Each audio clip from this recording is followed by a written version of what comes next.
Welcome to the From Corner to Corner podcast. I'm Sean, one half of the most electrifying podcast team out there. Thanks for tuning in. Before we get started with tonight's episode, be sure to smash that like button and hit subscribe because it only helps out the channel. We hope that you enjoyed tonight's show, and here we go. Yeah. Come on. Yeah. I've been more than ready, prepping heavy for this day to come. Bet that if you let me keep it steady, you gon' know who won. I don't take it easy, nothing easy, except for giving up. I don't do no way except these weights that I've been lifting up. Got no fear in my body, no, I don't need nobody. I know everything that got me, and so now nothing can stop me. I just grind and work. Yeah, you know the motto. You know we going hard, 'cause we might never see tomorrow. I kept my eye on the face and got real from it. Real, master patience and free will from it. That's the real motivation. Some people kill for it. Hey guys, welcome back to the From Corner to Corner podcast on the YouTube channel. Back tonight with another exciting interview. And tonight we're going a different angle in the ring. Not so much a wrestler, but he still has the physical side of it. We're going with a referee, Pondwater Dave. Pondwater Dave, how are you doing tonight? Doing great, guys. I appreciate y'all for having me. Awesome. Now, can I just call you Dave, or do you want me to Please, stick to the Pondwater? please. Okay. I answered Awesome. everything. I mean, some people call me Super Dave. Some people are calling me Pondwater, but I still go by Dave. There you go. Awesome. Awesome. Well, we appreciate you taking time to join us tonight. We've been doing these YouTube interviews and stuff. We've had several independent wrestlers in the ring, and some retired, some active, but it's kind of cool seeing a different angle of it. We had a promoter on a couple of weeks ago, and so now we get to talk to a ref to get that kind of it, because most fans don't realize just how important the referee is in the wrestling industry. Well, I appreciate you saying that. A good referee can make or break. I mean, referee can make or break a match. I mean, I'm not going to name names, but just recently, this just on TV this week, there was a huge mistake by a referee, and this shouldn't have been, and it wasn't the referee's fault. Referee tried to cover it, and I mean, it just, that you can't do that, and it was just, so that just shows you that just how easy. I mean, it's a fine line of whether you could, like I said, make or break a match. Right. I think a lot of people assume because, the curtain's been pulled back a little bit. So we know that a lot of this is predetermined coming in. And so a lot of people don't think of a professional wrestling referee the same way they would like basketball or football or something like that. But as you mentioned that, that error, it wasn't necessarily the referee's fault, but it still looks bad on the referee. It made her look terrible. And she's really good. Yeah, but she got buried. I mean, we might as well say it now. We've said it, but I mean, correctly, she should have hit 3, new champion. Right. I mean, and that's not her fault. Nope. But I mean, I can appreciate all that's been put into Jade Cargill, and you'd hate to, I get it. Now, I wouldn't have handled it right either. Right. I'm not going to sit here and tell you that I would have handled it right. I would have hit 3, but as soon as I hit 3, I would have said, she kicked out. And I couldn't stop my hand. I mean, I'd have made a big production about she kicked out. I couldn't stop it. It was that close. I would have covered it. Right. Yeah. But correctly, it should have been 3, new champion. Right. You got to sell it as well as they do. Well, yeah, I would have protected myself. Yeah. I mean, I watched a match this week. Somebody sent it to me. It was Kevin Von Erich versus Ted DiBiase from Tulsa, Oklahoma. I'd never seen it. And it was in the Mid-South territory. And Kevin had the claw in the corner on DiBiase. And the referee counted 1, 2, 3, 4. And he didn't count 5. He grabbed Kevin and tried to pull him off. And he'd pull and pull. And then he did another 4 count. And he grabbed him and he pulled and pulled. Kevin totally buried the referee. But the referee protected himself by not counting 5 and trying to break the action. Right. But I've seen it happen where a referee gets you can't get to 5 and not disqualify. Right.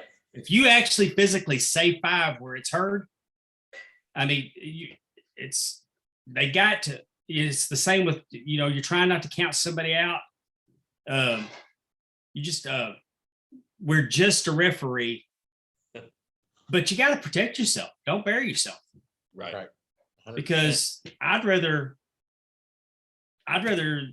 be known as I might be full of crap and horrible referee, but it's not because I did what I was supposed to do, but I was too scared to do what I was supposed to do. Right. Well, I mean, you see it now I'll just say in television that, the action moves to the outside of the ring, 1, 2, 3, 4, and then a move happens, and then the ref has to go check on the wrestlers all of a sudden. And Yes. you didn't used to see that. And it's like now that's done to kind of delay the count, pause the action, allow that stuff to transpire outside the ring. And then they come back in and they go, 1, 2. It's like, wait a minute. Oh, No one ever I mean, come in. I'd rather just get out and go with them. Right. Yeah. Right. And then yeah. get in and start counting. And then there comes a time when they have to, it's not hard for them to break a count.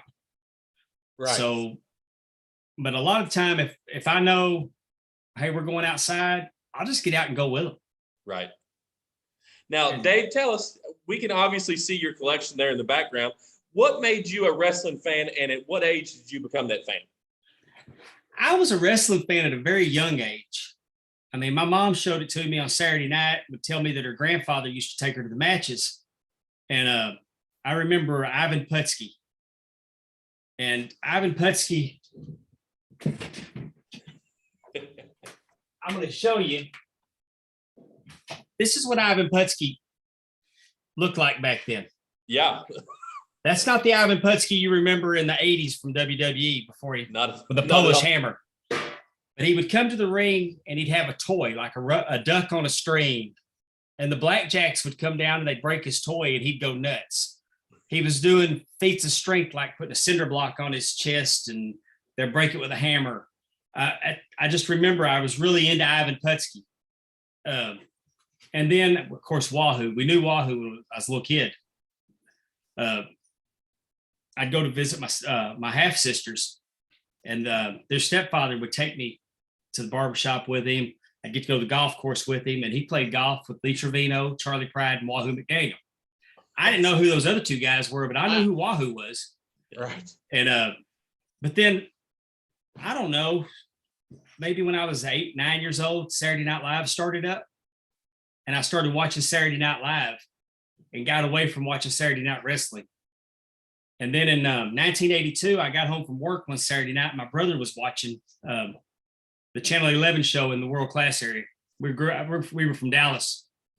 And I was going to tease him. Hey, that crap's not real, right? And my mom said, leave him alone.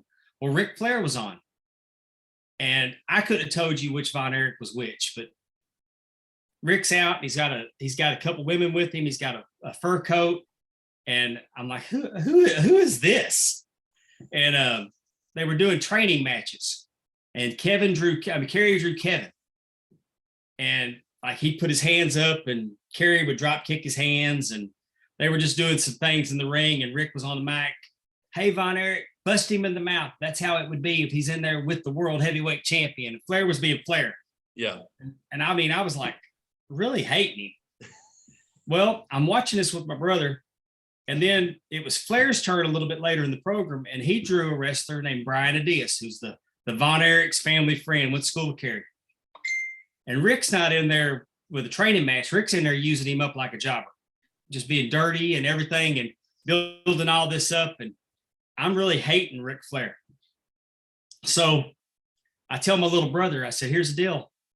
Because this was Saturday night. On the next Sunday, the next day, at Reunion Arena was going to be Star Wars at Reunion Arena. And the main event was going to be Kerry and Flair. So I told my brother, if you clean my bedroom up, I will take you to the matches.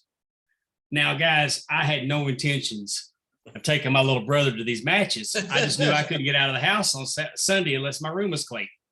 So he did such a good job on my room. My mom said, "You're going to take him." So we went down there and we managed to get tickets. We were on the very last row at the top of Reunion Arena. And by the end of the night, I had yelled so much that my throat was bleeding. I was coughing up blood. My throat was raw. I mean, Harley Race versus King Kong Bundy. I didn't know who either one of those guys were. Right. But the first time I go, I got Ted DiBiase on the card. I got Harley Race on the card. David and Kevin versus Kabuki and the Dragon. And then, of course, we had Kerry and Flair. And Fritz ended up beating up the referee. They brought in a special referee. And there was 2 out of 3 falls. And the referee seemed partial to Flair. And he ended up, I think it was a deal where Flair had got disqualified. And even though Kerry won the most falls, because one of the falls was disqualification, title couldn't change hands. Flair punches him. So now I'm into it. I'm a wrestling fan. And then our next trip back was at Christmas at Reunion Arena, where Kerry was back to fight Flair again in steel cage with Michael Hayes as the enforcer. Terry Gordy was the gatekeeper. Hayes was trying to give the title to Kerry, and Kerry wouldn't take it that way. Michael was leaving. Flair knees him in the back. Kerry comes through the door. Terry Gordy slams the door on his head. And that's when the Von Erich Freebird feud started. And for the next 5 years, I spent most Friday nights at the Dallas Sportatorium watching wrestling. Nice. I never missed a big event after that. I mean, if you're going to come up during an era, what an era to become a fan. Oh, it was just incredible. Incredible. Not to mention the fact that, one of the things we always talk about on our show is emotion. And you don't get the emotion out of wrestling now that you did back then. And that's what's the cool part about it is like the first time you see Flair, the first thing it is you're hating him, right? Which is exactly what he wanted you to do. And it just shows you how good Ric Flair was at what he did. Well, when I realized that I didn't hate Ric Flair and that I actually loved him, it was after Kerry won the title in '84. I thought that's what I wanted to see. Yeah. And then I realized, no, I felt a little empty. Right. And then Flair got the belt back. And then when World Class pulled out of the NWA and Flair wasn't going to come to town anymore, I realized I wasn't going to see the Von Erichs take on, or the Freebird, or Terry Gordy, whoever was going to take on Ric Flair that particular time. I've seen Flair defend against Chris Adams. I've seen him defend against Terry Gordy. I realized that I wasn't going to see that try to beat Flair. I was going to see Flair. Right. And Flair was talking me into the building every time. Yeah. And as everyone, and that we've talked a couple of different times about the Dusty Rhodes Flair feud that, people were starving for Dusty to beat him. And when he finally won, it was like, he beat him the night before he came to Dallas for the Great American Bash. Yeah. So, and we didn't know it. And at the beginning of the card, well, actually out on the marquee, it said World Heavyweight Championship, Dusty Rhodes champion, Ric Flair challenger. And I told my brother, I said, look, they got it wrong. And we got into the building and we found out that the night before that Dusty had beat Flair. Flair was there as the challenger. Yeah. Yeah. And I didn't know I didn't know if I liked that or not. And Yeah. there was one other time that we showed up and it was a Star Wars event. It's international Star Wars. Had people in from Japan. Baba was there. Jumbo Tsuruta. It was a neat international event. And but the main event was Kevin. It was supposed to be Kevin versus Flair, but Harley Race had won the title that week. So we got Harley Race versus Flair. And I was disappointed. Like I didn't want to see. I just saw Kevin barely miss getting the title in April from Right. Yeah. And it was a great match. And I never appreciated Harley Race as much as I do now until much, much later. Right. But at the time, that's it was the just cool part about it is like, this is like one of the most unique views from that era. Cause we've talked about, there wasn't no social media or anything. And a lot of times people didn't know like you were lucky enough to see the Dusty Flair the night after. But a lot of people probably didn't realize that happened until the magazine came out the next month. Or the television the next week. Yeah. I mean, It's so unique. Like how that transpired back then versus like now everything's on social media instantly. Right. It's the Well, moment. the Von Erichs would go to Missouri and be the Missouri champion. And we never heard about it in Dallas. Right. Yeah. You'd never hear about it. David Von Erich was in Florida being a rule breaker. And I've seen, thanks to the network, I've gone back and watched some of the stuff before I became a fan.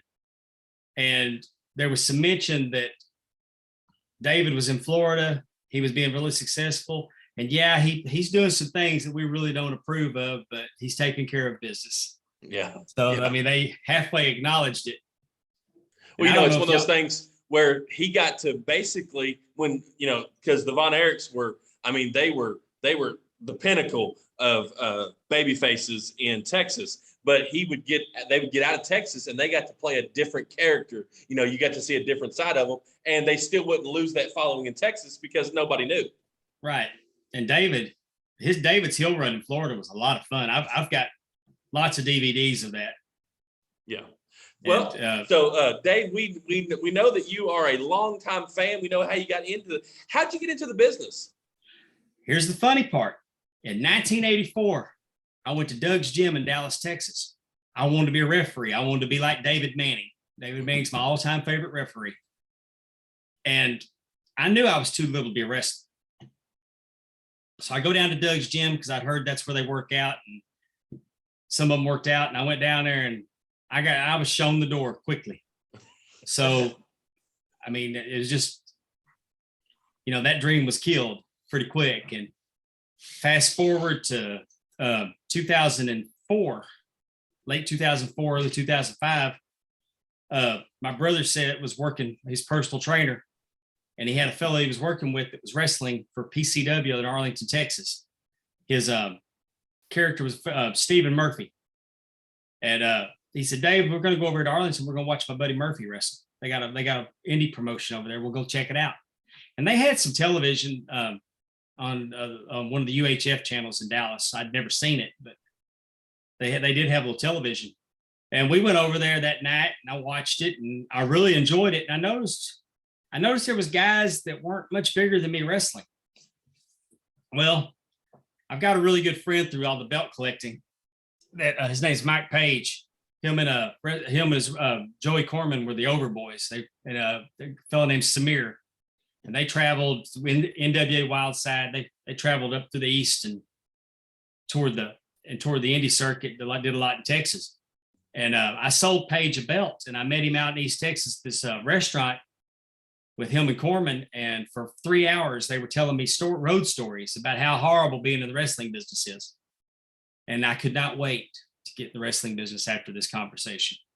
So Page told me where to go, sent me to PCW. He said, it's good to get good training because now I'm not thinking referee, I'm going to wrestle. And then so I go to PCW and I train with a fellow named BJ Turner, and BJ left. And then I started training with Lance Archer. Mm-hmm. And this goes on, and I was doing pretty good. I wasn't going to be the best guy on the card. I wasn't going to be the worst. I mean, we've all been to an independent wrestling show and there's somebody on the card that probably shouldn't be in there. Right. And I never wanted to be that guy. And I had dyed my hair when I started going, because I was almost 40 years old. And nobody knew how old I was. Well, I'd gone through some, wife had left me. So I'd taken some time off, and I showed back up and I'd shaved my head. And when it was coming back, I had the little gray in my beard. And Lance looked at me and he's like, how old are you? I told him 40, 41. And then he kind of encouraged me, said, have you ever considered being a referee? And the reason he did that is because he wasn't training me just how to do moves and build a match. He was trying to train me to take a path in the business that I could make money and be successful in. And while, like I said, I could have matches, but I wouldn't. I mean, what are the chances that I was going to be seen by the right person at the right time, and and have my 15 minutes on television on WWE or NWA or Impact or whatever? I mean, the chances were really, really slim. And so I went out and I refereed. And at first they told me they needed a heel referee. They were going to do an angle. And so they sold it to me as being a heel referee. And I refereed a couple times, and then the heel referee never happened. But it's been my experience that the indies are so starved for referees that can actually do it, that they didn't want me to do the heel turn, and where they wouldn't be able to use me anymore. Plus, I figured out that instead of being out in the ring for 5 or 10 minutes once a night, I can be out there 3 or 4 times a night. And sometimes I'm the only ref on a card. I can do all six to 8 matches. So I get a lot of ring time as a referee. I fell in love with it pretty quick. And like I said, I believe that when you're in professional wrestling, you should leave it better than you found it. And I felt like as a wrestler that I was not going to leave it better than I found it. Right. I was going to be on a lot of crap shows, and it just, like I said, I could have done some of it, but it wasn't going to be near where it needed to be. Right. You're seeing a whole lot more ring time now than you would have as a wrestler, right? Oh yeah, and I know how to bump, so yeah, I get my tail kicked every now and then. Dave, you just touched on something that is, I think it's sorely missed in the wrestling business. And it is, you don't see the referee get physical much anymore. I know, back when you were talking about the Texas time and on up NWA, you would see the referee get in a tussle every now and then also the heel referee. I mean, maybe the greatest heel turn was Ted DiBiase had so much money that he paid a guy to look like Dave Hebner, and it cost Hogan the world title. Like, that we don't have those kind of things anymore. And that's one of the things that made me fall in love with the heel referee. Danny Davis, Nick Patrick. Yeah, I mean, there's so many. He was the NWO one, right? Yeah. Yes. Yeah. They had their own referee. And I think that's something the business sorely misses. I mean, because anytime there's a match going on, there's 3 people inside that ring that are all playing a key part in that. And the heel referee was such a good aspect, a good swerve on the whole match. Yeah, and and I like that it's not overused. Right. I really like, because I mean, the idea about the referee is you shouldn't be noticed. The referee shouldn't be talked about after a match unless it's part of the angle. And I've been in matches before where I was used as part of the storyline that it really took away from the match. And we talked about it. In hindsight, we should have done that, because you put the heat on me instead of a very, very good match that the referee didn't need to be a part of. It was like, it was a story where the guy was begging me not to stop the match, but it was so much of an emphasis for me not to stop the match that it was it took away from the match itself. Right. But then when I did the World Heavyweight Championship match, the one time I got to do an NWA World Heavyweight match, I got to be part of the finish where Houston Carson was challenging Jax Dane, and Carson got mad at me because he didn't think I was counting fast enough, and he backed me into a corner. And he was pushing on me. So I kind of pushed back and I jumped up on the middle rope. So I'm looking down on him and I give him a good chewing out. Well, he pulls me out and he slams me into the corner, and I crumple to the mat and I call for the disqualification. Then he's getting over on the champ. And when the champ finally recovers, it was, and then Jax Dane called me back into the ring, told me, I was the best referee he'd been in the ring, one of the best he'd ever been in the ring with. He'd been all over the world with the belt, and I thought that was real nice that he took a minute to say something like that. But we talked about it, and he told me that after I fired up on Houston, there was nothing he could do after that was going to break, because the crowd went nuts for it. And I've been on the other side of that where the crowd wanted to kill me. So with Houston Carson, as a matter of fact, he'd come out and he was getting beat by the hometown favorite, and it was in the ropes, and the referee didn't catch it. Well, I ran out and I told the ref what happened, and they reversed the decision. And this was in Houma, Louisiana. And in Houma, Louisiana, they still believe.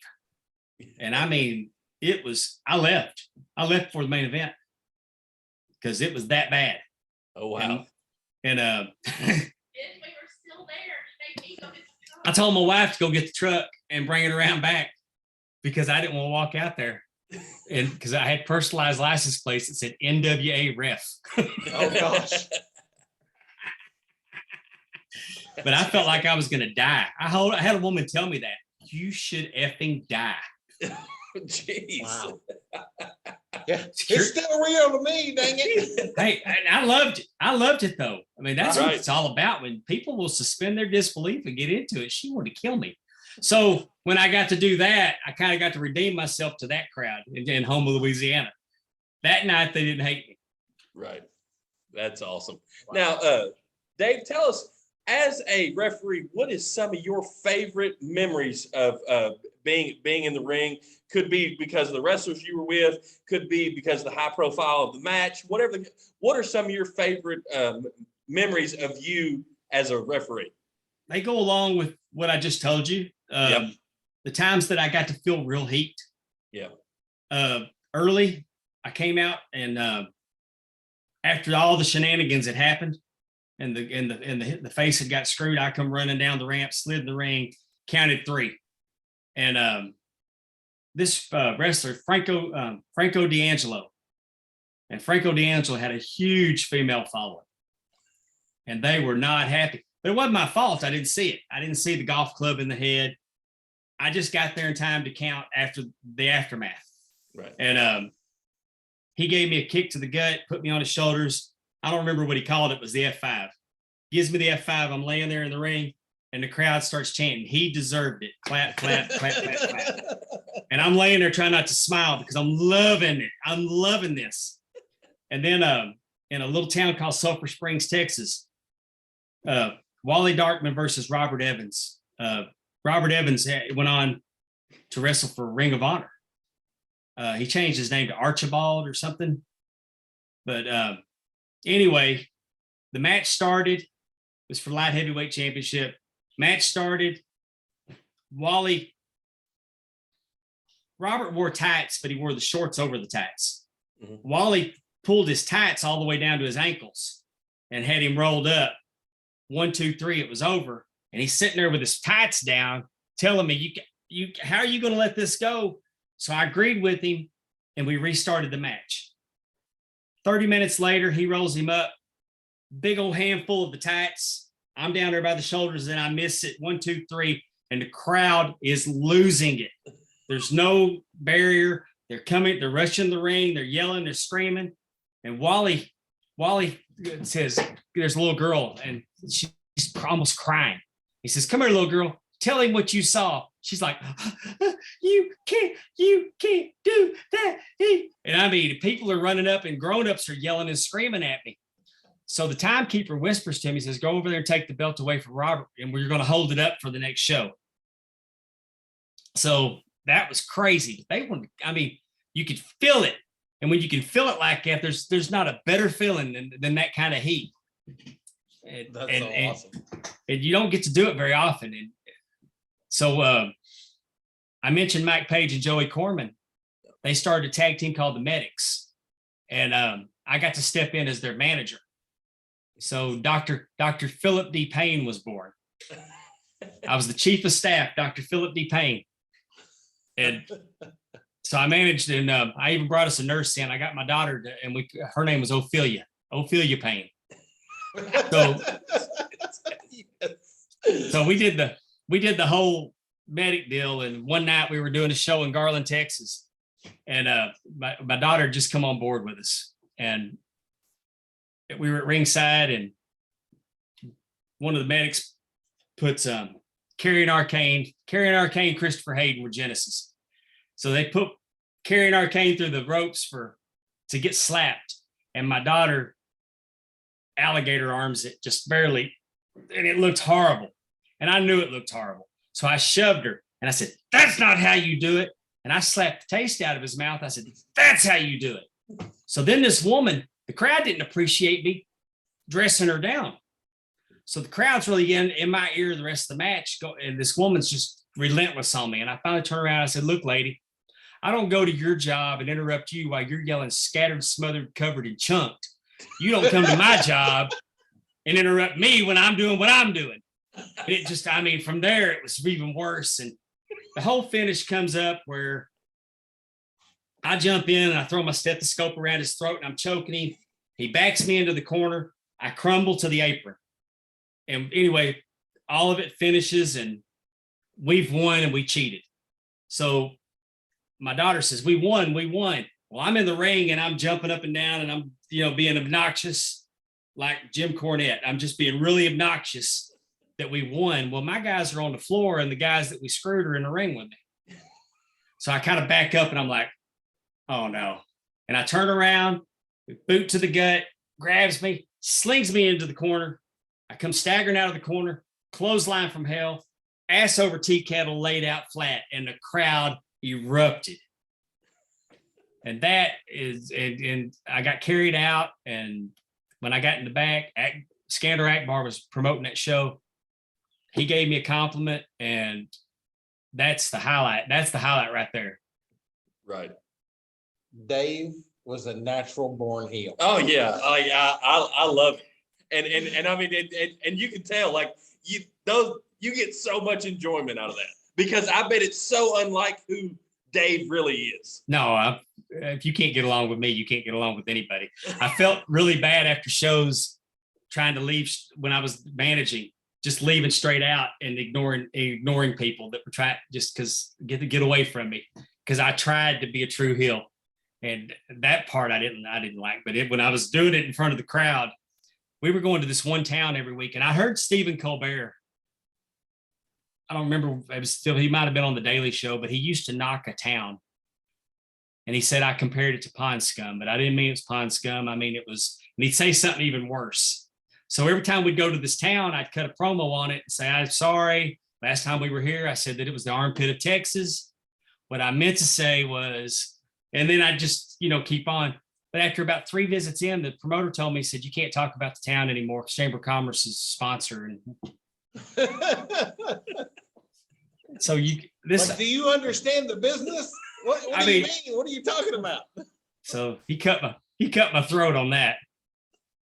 Unfortunately, the managing didn't last, but maybe a year, 9 months to a year. Yeah. And I love that more than anything I've ever done. That's fantastic.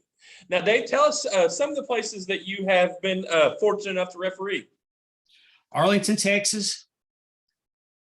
Man, there was a town out in West Texas I drove forever to get to. I can't remember the name of it, but I've been Arlington, Dallas, Garland, Sulphur Springs, West Monroe, Fountain Hill, Arkansas, Raleigh, Brookhaven, Raleigh, Mississippi, Brookhaven, Mississippi, Jackson, Mississippi, Natchez, Mississippi, McGee, Mississippi, all through Mississippi. Nice. Louisiana, Mississippi, Louisiana, Arkansas, and Texas. San Antonio, Texas. Are those Tyler, Texas, at the Oil Palace. That was a big one. That was for the NWA. Oh wow! How many different promotions have you been with? NWA, I assume, is the biggest. Yes. Well, NWA was still they were individual. At the time I did the NWA in Tyler, Texas, it was when Blue Demon was champion. Okay. So they didn't really have territories. Then later, Elite Wrestling was an affiliate. IU Independent Wrestling was an affiliate for the NWA. So trying to think who else. But I've started at PCW in Dallas, IHW in Dallas, and in Fort Worth. Just Bayou Independent Wrestling, Pro Wrestling Ego. I'm working for Battle Zone next week. in Raleigh, Mississippi on the 4th and the 5th. We're going to do, it's called Widow Fest. We're going to have Chris Adonis in. We're going to have Robert Gibson in. Ricky's not going to be able to make it in with him.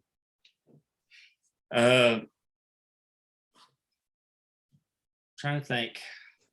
We've managed to find a lot of guys in this Texas area. You Yeah. notice that? I mean, we've interviewed Sam Stackhouse. Have you worked with him? Name sounds familiar. He is a big guy that wrestles a lot out of Oklahoma and Texas. He's currently the Loco Wrestling Champion. I've heard of him. I've never worked with him. And then we also interviewed Danny Saint recently. I'll go way back with Danny Saint. Yeah. Danny Saint was at PCW Yeah. early when early in my refereeing career. I love Danny Saint. Danny Saint's Yeah. such a good guy. Yeah, we had him on a few weeks ago. So he was it's just funny how, like, you know, a lot of times we don't realize when we're asking people on Twitter for these interviews, we don't always know where they're located out of, but it's just funny that a big portion of the guys have, you know, either started out in Texas, still work in Texas, or Oklahoma. It's just kind of funny because, I mean, that is a strong area for wrestling. So Texas is on fire right now. I don't live there anymore. I grew up in Dallas. I spent the first 42 years of my life in 43 years of my life in Dallas, the Dallas area. yeah, I was born in Dallas. And then I moved to Mississippi. So now I've caught on with Mississippi and Louisiana promotions. But fantastic. Now, Dave, I want to ask you now, how did you get into your belt collecting? It looks like you are the true belt collector. I've always said, I told you that I've always loved the belts, and why. I discovered first Figures Inc. Toy Company came out with a replica of the NWA belt. And when I became aware of that, I ordered one, and man, you couldn't tell me anything. I was walking around the house like I'm a badass with the belt on my shoulder. But then and there was a Yahoo Belt Club, and I joined the Yahoo Belt Club, and I started meeting friends that I still have to this day that are not just all my online friends. They're my day-to-day friends through wrestling belts. I'm in a group chat with Conrad Thompson. Oh, wow. And Conrad and me are friends because of belts. Right. I knew Conrad before he ever did a podcast. Yeah. Our common bond is wrestling and wrestling belts. And everybody, and most of the people in our group chat, the core of our group chat, were all belt collectors. So I started in that in 98, just talking about belts in the Yahoo groups, that grew to a bulletin board that was called Belt Marks. And then Glory and the Gold, and then Belt Marks. And then that was just our belt. And it was a small community. It's not like it is now where there's hundreds and thousands of belt groups on Facebook.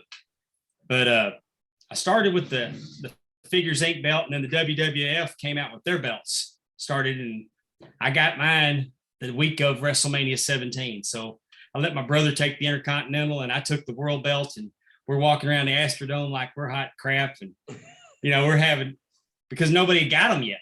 Right. They had introduced them at that WrestleMania at Access that these are going to be available. We had ours because we bought them from a guy named David Korn that was selling them on eBay. And so from there, we had a fellow that was in the group that had a website that he created with Web TV. His name was Stephen Vollier, and his screen name was Belt Stud. And he would post pictures of he had got with Reggie Parks and got real Reggie Parks belts. So we were learning more and more about real belts. And Jamar, that made the belts for the Attitude Era in WWE after they quit using Reggie, had a website, and he said, you know, this is art. This isn't, if you don't like how I do it, it's not Burger King, it's art. If you don't like how I do it, here's a phone number, call Reggie Parks and order from him. Well, thank you. So I called, and Ed Schumann was handling it. And I gave Ed an order, and I bought a Texas light heavyweight belt. That was my first real belt. Wow. And from there, I met David Milliken, I started getting belts from Milliken, started buying belts from other collectors. And that's how I met Mike Page, is through the belts that got me, him and Joey got me into wrestling. So, but I was a belt collector before I ever thought about getting into business. Right. And over the years, I mean, right now I got 63 belts, but at my You high answered my point, question. at my high point, I had pretty close to 80. Oh, wow. Now, are any of those belts like ring used belts? No, I don't own a ring use belt. Okay. I've got some that I mean, I had some that were used in the ring. Right. Once upon a time, I would provide.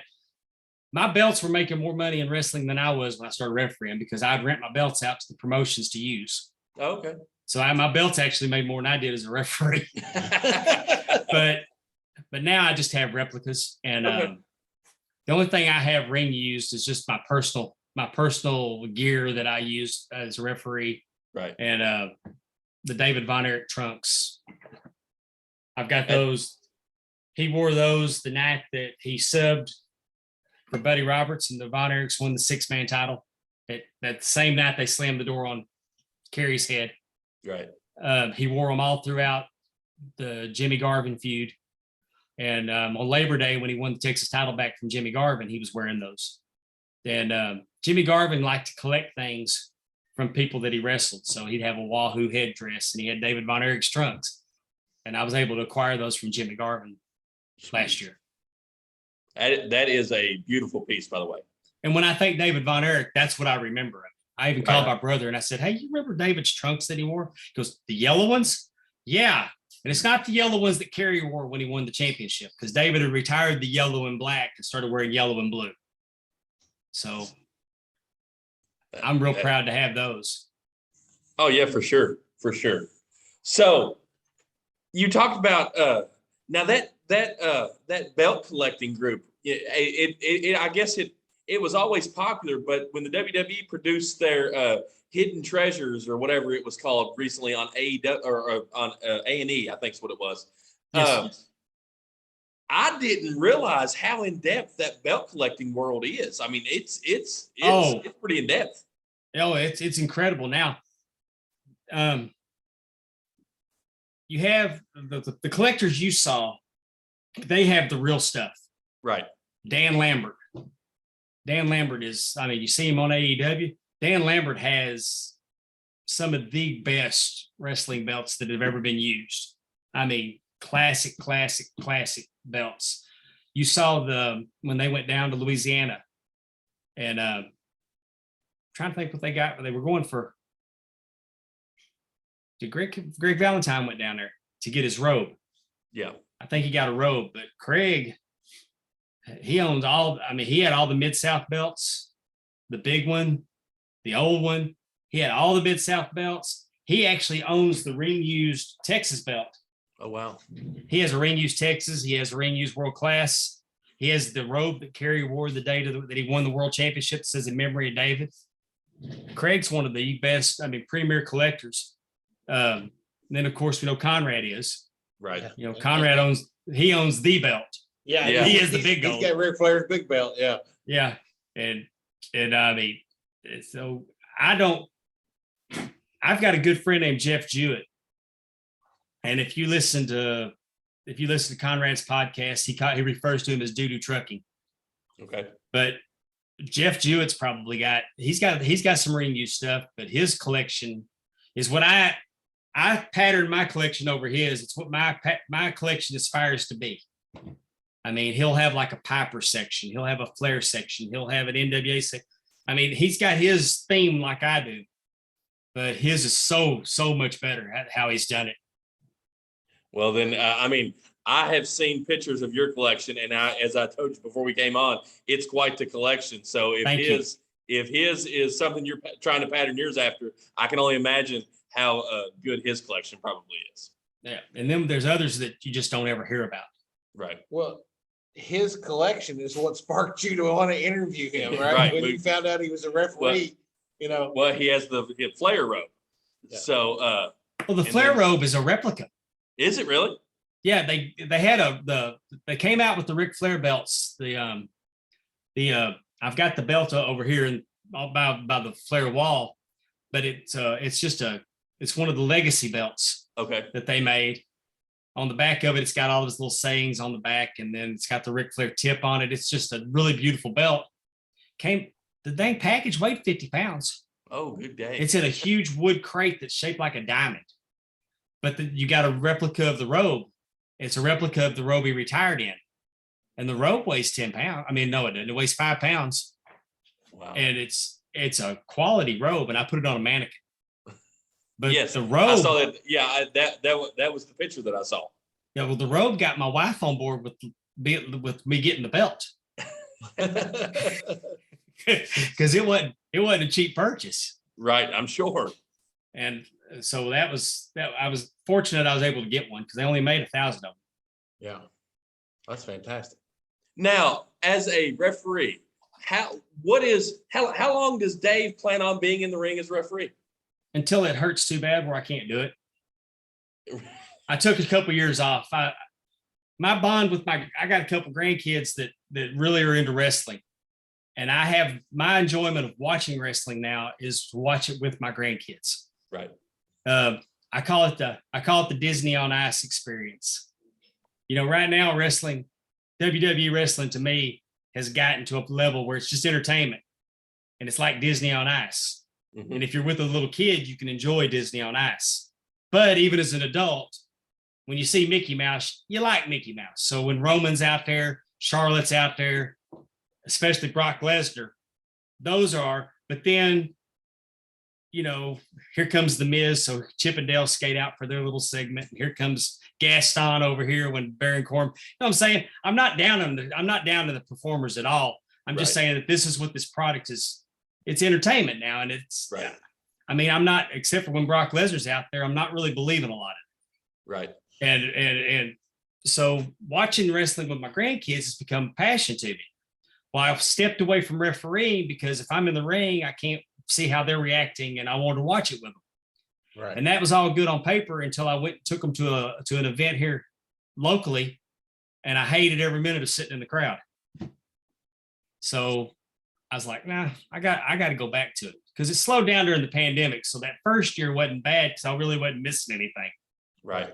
Second year hits, and I'm like, I can't do this. I gotta get booked again. And luckily, I'm blessed that Josh Newell at Bayou Independent Wrestling has always told me, if you ever miss it, let me know. I got a spot for you. And I got back in, then I let some of the other promotions know I was available, and they've gave me some calls. So my dance card's pretty well punched for this year. Well, that's good. That's good. Glad that you're back at it. I'm So, enjoying it. I mean, is it something that you ref every weekend? Do you just a couple weekends a month, once a month? What's your schedule look like? Some of it's once a month, some of it's twice a month. Like I said, I'll do 2 nights. I'll do March 4th and 5th, and then I'll do the 12th. And then I'm going to do March 31st in Fort Worth, Texas at IHWE at the Ridgely Theater in Fort Worth on that Thursday, the 31st, 3:00 that afternoon. They're going to induct me into the Southern Wrestling Hall of Fame. Well, congratulations on that. Thank you. I'm really excited about that. When I look at everybody that's in that Southern Wrestling Hall of Fame, I'm like, I look at all the names and then I look at mine and I'm thinking one of these things is not like the other, but they're insisting on it, and I'm honored and I'm humbled by it, and I'm excited. And then that's at 3:00. At 5:00, they're having a hardcore show. And at 7:00, they're going to have their traditional IHW show. And Tim Storm's going to be on the card. Nice. The Aaron Eagle, that he had stepped away for a long time, and he's made a comeback. And I'm nostalgic for Aaron Eagle because I liked him when I was learning to referee, and being able to referee for him on that card is going to be. I didn't take any other bookings. I could have gotten more bookings for WrestleMania weekend, but I'm from the area, and I want to hang out. I want to go to the Super Show with Eric Bischoff and Jeff Jarrett that Conrad's putting on with Jeff Hardy at Gillies. My birthday's that weekend, so I want to spend time with my kids, my family, and then maybe last minute we might go to WrestleMania. I don't know. I mean, I may check scalper prices last minute and see. Yeah. But I could have took more bookings, but I'm going to make that my time off work. I'm going to just enjoy it with my family while I'm there. Right. I don't blame you at all. I don't blame you at all. Now, Dave, I got one last question for you, because as Sean knows, my dream has always been to be a pro wrestling referee. That, like, whenever I started watching wrestling, that's what I keyed in on first. What advice would you give to somebody who wanted to become a pro wrestling referee? Go to wrestling school. Go to a wrestling school and learn just like a wrestler. Learn how to take bumps, learn how it works. That way, if you know how to do it stuff, because there's always a good chance you can get hurt. And the more you know, the safer you're going to be. Plus, at the wrestling school, you can get in the ring and you can work their practice matches and get a good feel for it. If you don't have a wrestling school available, but you do have local promotions, I try to go volunteer to help out, put the ring together, get some pointers from them. Maybe you could get in with them where they might teach you. There's a shortage of great referees. So they're always looking, and somebody will teach you. And, but I can't emphasize enough to keep yourself safe. Don't ever agree to do anything you're not comfortable with. I mean, I'll do anything they ask me to do. I'm just, but there was a really ugly situation recently where a referee got injured. And, I'm not going to say the guy's name because I don't want to give him any credibility. I don't want to. He's a piece of crap. But he messed that referee up really bad, really bad. Kept stabbing him in the head, and I mean he's lucky he didn't kill him. Right. And I've never been asked to bleed. I've never been asked to. Why would the referee need to bleed? What kind of hate are you going to generate making a referee? Where's the story in that? Right. I mean, if you had a wrestler that was refereeing and you're going to attack that wrestler because it's going to be a payoff in a match, then do it. But what do you got to do to generate? What kind of hate do you need that you need to do that to a referee? It just didn't make any sense to me. I don't understand the booking on it. Right. And luckily that guy's going to be okay. But man, I don't know if y'all are familiar with that situation. Yeah, it is uncomfortable to watch. I remember when I saw the video, I was like, that's really uncomfortable. Like, I was angry. It's uncalled for, and it's super uncomfortable to watch. I just didn't understand. There's no I mean, you can't justify this. I just don't get it. And that's my advice to you, just because I mean, you don't want to get hurt. Right. You want to know what you're doing. And the more you can learn at a wrestling school, a good wrestling school, and I've been in for, like I said, I'm 17 years in, and I'm still learning. I'm still learning. After my first show back, I had a veteran, Cassidy Riley. Cassidy Riley called me to the side and said, "Hey, this is what you got to, you didn't, because I missed a double down." But I mean, I got lost, and I got flustered, and I should have been counting a double down. And I didn't. But it's always good. You're always learning. And when I mentioned the show that's coming up in Raleigh, and Robert Gibson's going to be there, he's going to have a seminar. He's going to have a seminar for the younger talent. Yeah. Because, and I'm going to go, because why would I not want to learn how to referee from one of the greatest tag team wrestlers of all time? Absolutely. You never quit learning. And if you can't learn something from Robert Gibson, you need to just go away. Right. I mean, Right. Yeah. So that'd be my advice. Well, What area are y'all in? Go on. We're in Central Kentucky. We're Mount Sterling, Kentucky. Right outside Lexington. Well, you're not far from Tom Pritchard and Glenn Jacobs training academy. Yeah. Dr. Tom's the best. Dr. Tom is really good. Yeah. And so we have OVW pretty close as well. And then there's a couple other local promotions as well. right. For sure. So, I mean, that'd be my advice to you. Well, cool. And you're not looking at something that takes years. Right. I mean, you could with a lot of reps, they'd have you in there. They'd have you a referee in probably six months. I'm just guessing, maybe Cool. maybe sooner. I mean, I can practice taking a chair to you. I mean, no charge. No charge. Well, Dave, one of the, we appreciate you again for being on with us. We'll start winding this down, and there's one question that we always ask at the end. We ask it to all of our guests, and yours is going to be a good one. I can almost guarantee that. So this is we do a 3-part podcast. We do this with the interviews on YouTube. We do on our main shows that drops on Saturday mornings. We do fantasy booking. And basically what we do is we go back in history. We look at some of the biggest moments in history and we rewrite them. As in, if it's something different would have happened. Our very first show was 1992 Royal Rumble when Hogan gets pulled out of the ring. We think that Vince McMahon should have turned him heel at that point because the crowd was already kind of getting over Hogan at that point. They were booing when he pulled Sid out of the ring.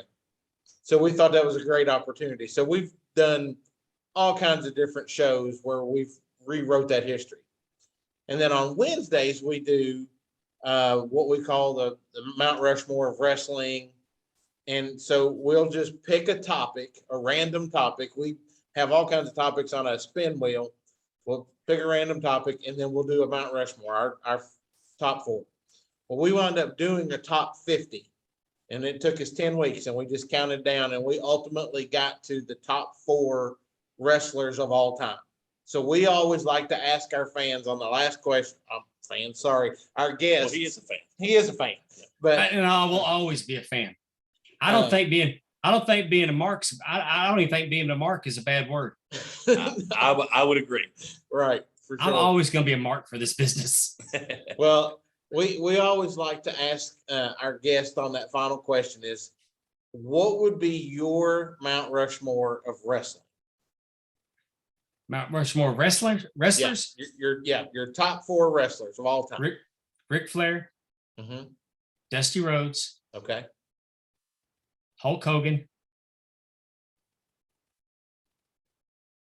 and the 4th one's always so hard. Calvin, David Von Erich. Can y'all hear her? We can. It's okay. And We didn't spend all that money for. Stone Cold Steve Austin. Yeah. Well, you hit 3 of our 4. We had Hogan, Flair, Austin, and John Cena as our top 4. The only reason I take Dusty over Cena is because Dusty invented a lot of stuff that is still being used to this day. Absolutely. He was and it might be more what Dusty did behind the scenes than what he did in front of the scenes. No. And I could make a strong case that Vince McMahon belongs on that Mount Rushmore, even though I could make the exact same, and I'm not sure that he wouldn't be one of the top 2 spots because without Vince McMahon, there is no professional wrestling. Yeah. But I picked Flair because Flair did what he did. He'd go into a territory and he would take less than talent and make them look like $1 million. And go 60 minutes every day. Every time. And then, of course, Dusty. And then how can you not say Hogan? Right. Well, I mean, Hogan was our number 1 because Hogan, without Hulk Hogan, there is no wrestling today. Yep. It was a perfect storm. It was a perfect storm when he showed up.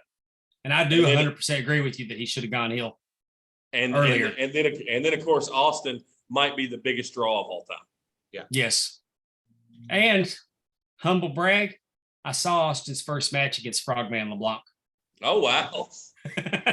I was there for that. And I bet then it was pretty. I bet you couldn't tell that he was going to be the white hot, bald-headed baby face that he ended up. No, he was the first graduate from Chris Adams Wrestling School. Right. Man, I was fortunate. We had everybody, all the big guys came through world class. I saw Shawn Michaels get his hair cut by Gino Hernandez and Chris Adams. I saw Rick Rude when he was ROOD before he was RUDE. The Undertaker was the Punisher. Yep. But I was there the night. There's a story Percy told, and it was in a book that he took him to the ring against Bruiser Brody as Texas Red. Yep. I was there that night. And the only reason I remember it is because going to see Bruiser Brody stood out in my mind. It was always a treat to see Bruiser Brody. And I remember Percy Pringle taking him to the ring and him getting a snot beat out of him. Percy told the story. I took him to the ring because after Brody got through with him, I need to show him how to get back.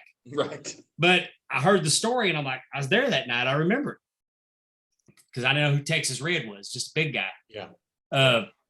Mick Foley was there, taking bumps on that hard sportatorium floor. So I all the greats came through. I have dreams sometimes that I am back in that era, getting to go to the sportatorium. And I so wish that I had that opportunity because I am such an old school wrestling fan that I know that I would have loved it. It was an incredible experience. I'm sure. You had to be there when the crowd was white hot. Oh, I'm sure. And I'm sure most of the time it involved the Von Erichs and the Freebirds. Yes. Yeah. Well, Dave, And I got to where I like to cheer for the Hills, so it got a little dicey for me there for a while.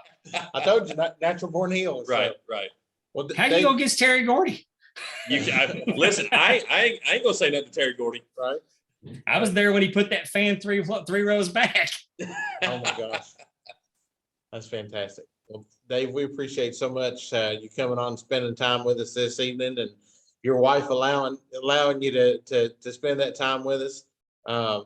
Hopefully, we'll be able to get you back on one day, and make sure when you get that Hall of Fame thing, throw that out on Twitter so we could share that with our fans as well. So we'd appreciate I'll doing do that. it. So, I'll do it. I appreciate that. Awesome. Well, guys, Can't as thank you always- enough for having me, and Yeah. hopefully you'll have me back anytime you want. Yeah. I've really enjoyed this. Hey, you talk his kind of language, the Yeah. old school stuff. so Yeah, we can sure. definitely talk some old Yeah. school stuff. So awesome. Awesome. Well, guys, as always, you can follow us on YouTube, Twitter, TikTok, Facebook. We're all over the place out there. And again, we'd like to thank Dave for his time, and we'll see you guys next week.